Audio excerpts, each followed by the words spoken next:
இது மகிமை நேரம். கர்த்தருக்குள் மிகவும் பிரியமான மகிமை டிவி நேயர்களே, மீண்டுமாக இந்த மகிமை நேரம் நிகழ்ச்சியின் வழியாய் உங்களை சந்திப்பதில் மிக்க மகிழ்ச்சி அடைகிறேன். கர்த்தர் கொடுத்ததான இந்த நல்ல வாய்ப்புக்காக தேவாதி தேவனை நான் ஸ்தோத்திரிக்கிறேன். இந்த நாளிலும் கூட இந்த வார தியானத்திற்காக கர்த்தருடைய சமூகத்திலே முழங்கால் படிக்கிட்ட போது கர்த்தர் கொடுத்ததான ஒரு தலைப்பு, பரிசுத்த ஆவியானவரை குறித்து பேசும்படியாக ஆவியானவர் எனக்குள் ஏவினபடினால் இந்த வாரம் முழுவதுமாக பரிசுத்த ஆவியானவரை குறித்து நாம் தியானிக்க இருக்கிறோம். பரிசுத்த ஆவியானவர், இவரை குறித்து நாம் தியானிப்பதற்கு முன்பதாக திருத்துவத்தை குறித்து நாம் சற்று அறிந்து கொள்வது மிகவும் முக்கியமான ஒன்றாய் காணப்படுகிறது. திருத்துவம் என்பது 1 யோவான் புஸ்தகம் 5வது அதிகாரம் 7வது வசனம் இப்படியாக சொல்லப்பட்டிருக்கிறது. பரலோகத்தில் சாட்சியிடுகிறவர்கள் மூவர், அவர்கள் மூவரும் ஒன்றாயிருக்கிறார்கள். அவர்கள் பிதா, வார்த்தை, ஆவியானவர் என்று சொல்லப்பட்டிருக்கிறது. வார்த்தை என்றால் அது ஆண்டவராக இயேசு கிறிஸ்துவை குறித்து யோவானிலே பார்க்கிறோம். அந்த வார்த்தையானவர் மாம்சமானார் என்று சொல்லப்பட்டிருக்கிறது. எனவே பிதாவாகிய கடவுள், குமாரனாகிய கிறிஸ்து, பரிசுத்த ஆவியானவர், இந்த 3 பேரும் ஒன்றாயிருக்கிறார்கள். ஆனால் இந்த 3 பேருக்கும் தனித்தனியான செயல்பாடுகள், தனித்தனியான வேலைகள் இருக்கிறதாக நாம் பார்க்கிறோம். எப்படி ஒரு கோழி முட்டை ஒன்றாக இருக்கிறது, ஆனால் அதற்குள்ளாக வெளியே ஒரு கரு, உள்ளே ஒரு வெள்ளைக்கரு, அதற்குள்ளாக ஒரு மஞ்சை கரு இப்படியாக காணப்படுகிறதோ, இதே போலதான் மூவரில் ஒன்றாக இருக்கிறார்கள். ஆனால் 3 பேரும் ஒன்று, 3 பேருக்கும் தனித்தனியான வேலைகள் இருக்கிறதாக நாம் பார்க்கிறோம். பிதாவினுடைய வேலை என்ன? பிதா நம்மை சிருஷ்டிக்கிறவராய் காணப்படுகிறார்.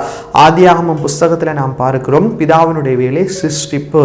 சிருஷ்டிப்பது மட்டுமல்லாமல் அவர் நம்மை பாதுகாக்கிறவராய் காணப்படுகிறார். பாதுகாப்பு பிதாவினுடைய வேலையாய் காணப்படுகிறது.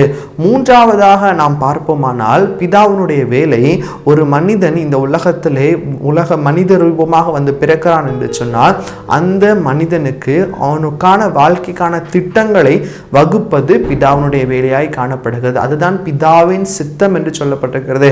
நம்முடைய வாழ்க்கையிலே தேவனுடைய சித்தத்தை நாம் அறிந்து செயல்படுவது, அந்த சித்தத்தை தீட்டுவது பிதாவானவர். குமாரனாகிய கிறிஸ்து, 2வது திருத்துவத்தில் 2வதானவர் குமாரனாகிய கிறிஸ்து. குமாரனாகிய கிறிஸ்து என்ன செய்கிறார்? நம்ம எல்லாருக்கும் தெரியும், நம்ம எல்லாருக்கும் மீட்பை அருளுகிறவர் ஆண்டவராகிய இயேசு கிறிஸ்து. நம்முடைய ஜபங்களை ஆண்டவருடைய சமூகத்திலே நமக்காக வலது பாரிசத்தில் இருந்து பரிந்து பேசி கொண்டிருக்கிறவர் ஆண்டவராகிய இயேசு கிறிஸ்து. முதலாவதாக மீட்பை கொடுக்கிறார். 2வது கர்த்தராகிய கடவுளுடைய வலது பாரிசத்தில் இருந்து நமக்காக பரிந்து பேசி கொண்டிருக்கிறவர் குமாரனாகிய கிறிஸ்து. 3வதாக நாம் பார்ப்போம் என்று சொன்னால், அவர் நீதியுள்ள நியாயாதிபதியாய் மறுபடியுமாக இந்த உலகத்தை நியாயம் தீர்க்க மறுபடியும் திரும்ப வருவார். இது குமாரனுடைய வேலைகள், இது குமாரனுடைய செயல்பாடுகள். அப்ப பரிசுத்த ஆவியானவர், அவர் திருத்துவத்தில் 3வதானவர்.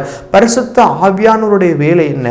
ஆண்டவராய் இயேசு கிறிஸ்து இந்த உலகத்தை விட்டு மகிமைக்கு எடுத்துக்கொள்ளப்பட்ட போது அவர் நமக்காக ஒரு தேற்றரவாளனை நமக்கு அனுப்புவதாக பார்க்கிறோம். யோவான் எழுதின சுவிசேஷம் 7வது அதிகாரம் 38வது வசனத்துல அந்த பரிசுத்த ஆவியானவர் அவர் ஜீவ நதிக்கு ஒப்பாய் சொல்லப்பட்டிருக்கிறார். ஜீவ நதி என்றால் என்ன? ஒரு உயிருள்ள மனுஷனை எப்போதும் செழிப்பாக வைத்திருக்க உதவுவது இந்த பரிசுத்த ஆவியானவர் என்று சொல்லப்பட்டிருக்கிறது. ஆண்டவராகிய இயேசு கிறிஸ்துவே இதை தன்னுடைய சாட்சியாக சொல்வதாக நம்ம பார்க்கிறோம். அது மட்டுமல்லாமல் கர்த்தர் சொல்லுகிறார், நான் உங்களுக்காக வேண்டிக் கொள்கிறேன், அப்போது என்றென்றைக்கும் உங்களோடு கூட இருக்கும்படி சத்திய ஆவியாகிய ஒரு தேற்றரவாளனை உங்களுக்கு நான் அனுப்புகிறேன் என்று சொல்லி ஆண்டவர் நமக்காக வேண்டுவதை நாம் பார்க்கிறோம். அப்ப குமாரன் நம்மை விட்டு எடுத்துக்கொள்ளப்பட்ட போது சத்திய ஆவியாகிய அந்த பரிசுத்த ஆவியானவரை நம்மோடு கூட இருக்கும்படியாக இந்த உலகத்திலே அவர் அனுப்பினார். அவர்தான் இந்த சத்திய ஆவியானவர். சத்திய ஆவியானவருடைய வேலைகள் என்ன? நம்மை தேற்றரவாளனாய், ஒரு குட் கம்ஃபர்டர், ஒரு நல்ல ஒரு ஃப்ரெண்ட், நல்ல ஒரு நண்பராய் நம்மோடு கூட இருப்பதுதான் ஆவியானவருடைய வேலை. நாம் எங்கு சென்றாலும், எப்போ சென்றாலும், எங்கு இருந்தாலும் நம்மோடு கூட இருந்து நம்மை செயல்படுத்துவது ஆவியானவருடைய வேலையாய் காணப்படுகிறது. இன்றைக்கு இந்த ஆவியானவரை நாம் எப்படி புரிந்து கொண்டிருக்கிறோம் என்பதை குறித்து நாம் தியானிக்க வேண்டும். ஒரு பரிசுத்த வாழ்க்கை நாம் வாழ்வதற்கு உதவியா இருப்பது பரிசுத்த ஆவியானவர். அதோடு கூட மட்டுமல்லாமல் மிகவும் முக்கியமான ஒரு செயல்பாடு அது என்னவென்று சொன்னால், பிதாவானவர் நமக்கான திட்டங்களை வகுக்கிறார். அந்த திட்டங்களின் வழியிலே நம்மை நடத்துவது இந்த பரிசுத்த ஆவியானவர். பிதாவின் திட்டத்திற்கு நம்மை ஒப்பு கொடுத்து அந்த வழியிலே நம்மை நடத்தி கடைசியில் மோட்சத்தின் பாதை வரைக்கும் நம்மை கொண்டு போய் சேர்ப்பது இந்த பரிசுத்த ஆவியானவர். எனவே பிரியமானவர்களே, இன்றைக்கு பரிசுத்த ஆவியானவரை நாம் பெற்றிருக்கிறோமா? பரிசுத்த ஆவியானவருக்குரிய சிந்தை நமக்கு இருக்கிறதா? பரிசுத்த ஆவியானவரை குறித்து நாம் எவ்வளவு அறிந்திருக்கிறோம் என்பதை சற்று நாம் சிந்தித்து பார்க்க போகிறோம். என்னோடு கூட சேர்ந்து நீங்களும் வேதாகமத்தில் ஆழமாக தியானிக்கும்படியாய் உங்களை நான் அழைக்கிறேன். பரிசுத்த ஆவியானவர் என்று சொன்னால் ஒரு மனுஷனுடைய வாழ்க்கையில எப்போ அவர் வருகிறார், எப்போ அவர் செயல்படுகிறார் என்பதை குறித்து நாம் பார்ப்போம். வேதாகமத்திலே எபேசியருக்கு எழுதின நிருபம் 1வது அதிகாரம் 13வது வசனத்தை உங்களுக்காக நான் வாசிக்கிறேன்.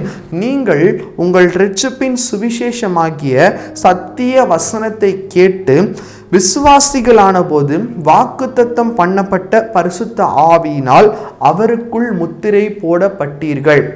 இப்போ வேத வசனம் நமக்கு தெளிவாக சொல்லுகிறது, எப்போ ஒரு மனுஷன் ஆண்டவராக இயேசு கிறிஸ்துவை ஏற்றுக்கொண்டு கர்த்தரை பற்றிய சுவிசேஷத்தை ஏற்றுக்கொண்டு தன்னை அவருக்கு அர்ப்பணித்து விசுவாசியாய் மாற்றப்படுகிறானோ அப்போதிலிருந்து அந்த பரிசுத்த ஆவியானவர் அந்த மனுஷனுக்கு கொடுக்கப்படுகிறார். அப்போ வசனத்தில் தெளிவாய் சொல்லப்பட்டிருக்கிறது, பரிசுத்த ஆவியால் அவருக்குள் முத்திரை போடப்பட்டீர்கள். முத்திரை என்று சொன்னால் அது ஒரு ஸ்டாம்ப் இல்லை, ஒரு சீல் போல ஒரு காரியம். ஒரு போஸ்டல் கவர் இருக்கிறது என்று சொன்னால் அதில் தகுந்த ஸ்டாம்புகளை ஒட்ட வேண்டும். அந்த ஸ்டாம்புகள் சரியாக இருந்தால் மாத்திரம்தான் அந்த கவர் எந்த இடத்திற்கு செல்ல வேண்டுமோ அந்த இடத்திற்கு சரியான நேரத்தில் சென்று சேரும், சரியான இலக்கை அது அடையும். அதே போலதான் பரிசுத்த ஆவியானவரும். அதோடு கூட மட்டுமல்லாமல் முத்திரையை இல்லை அந்த பஞ்சை எங்க வைப்பார்கள்? கவருக்கு வெளியே வைப்பார்கள். முத்திரையை கவருக்கு வெளியே வைப்பார்கள். அப்போ விசுவாசிகளான போது பரிசுத்த ஆவியானவர் நம்மோடு கூட நமக்கு அருளப்படுகிறார். நமக்கு வெளியில் இருந்து நம்மை செயல்படுத்துகிறார். நமக்கு வெளியில் இருந்து நம்மை நடத்தி கொண்டு வருகிறார். இதுதான் பரிசுத்த ஆவியானவருடைய வேலை. அப்ப பரிசுத்த ஆவியின் அபிஷேகம் என்றால் என்ன என்பதை குறித்து வருகின்ற நாட்களை நம்ம பார்க்கலாம். அப்போ இன்றைக்கு பரிசுத்த ஆவியானவர் நம்ம என்ன செய்கிறார் என்பதை குறித்து பார்த்தோம். பரிசுத்த ஆவியானவர் எப்போ நமக்கு கொடுக்கப்படுகிறார்? அவர் முத்திரையாக பெற்ற பரிசுத்த ஆவியானவரை நாம் பெற்றுக்கொள்ள வேண்டும். அதோடு கூட மட்டுமல்லாமல் அப்படி இருக்கிறப்போ நாம் பிதாவினுடைய பிள்ளைகளாய் மாற்றப்படுகிறோம் என்று சொல்லி ரோமருக்கு எழுதின நிருபத்திலே நாம் வாசிக்கிறோம். எனவே பிரியமானவர்களே, பரிசுத்த ஆவியானவரை குறித்து ஒரு தெளிவான சிந்தையுடையவர்களாய் காணப்படுவோம். நம்மை நாமே அதற்கு அர்ப்பணிப்போம். தேவன் தாமே அப்படிப்பட்ட கிருபைகளை நமக்கு கொடுப்பாராக. ஆமேன். கண்களை மூடி நாம் ஜெபிப்போம். எங்களை நேசிக்கிறதான எங்கள் இரக்கம் நேர்ந்த பரலோக பிதாவே, உம்மை நோக்கி பார்க்கும்படியாக கர்த்தர் நீர் கொடுத்த கிருபைக்காக நன்றி ஆண்டவரே. இந்த நாளிலும் கூட திருத்துவத்தை குறித்தும் ஆவியானவரை குறித்தும் நீர் எங்களோடு கூட பேசுகிறீர். உமக்கு நன்றி செலுத்துகிறோம். ஆவியானவர் நீர் எங்களோடு கூட இன்னுமாக இடைப்படும்படியாக ஜெபிக்கிறோம். வருகின்ற நாட்களில் ஆண்டவரை இன்னுமாக உம்மை நாங்கள் அதிகமாய் தியானிக்க கிருபை செய்யுங்க. இதை கேட்கிற ஒவ்வொருடைய இருதயத்தும் நீர் பேசுங்க. உமக்கே துதிகன மகிமை ஏறெடுக்கிறோம். மீட்பராமேஸ்வரன் மூலம் ஜெபிக்கிறோம் நீங்கள் நல்ல பிதாவே. ஆமென். ஆமென்.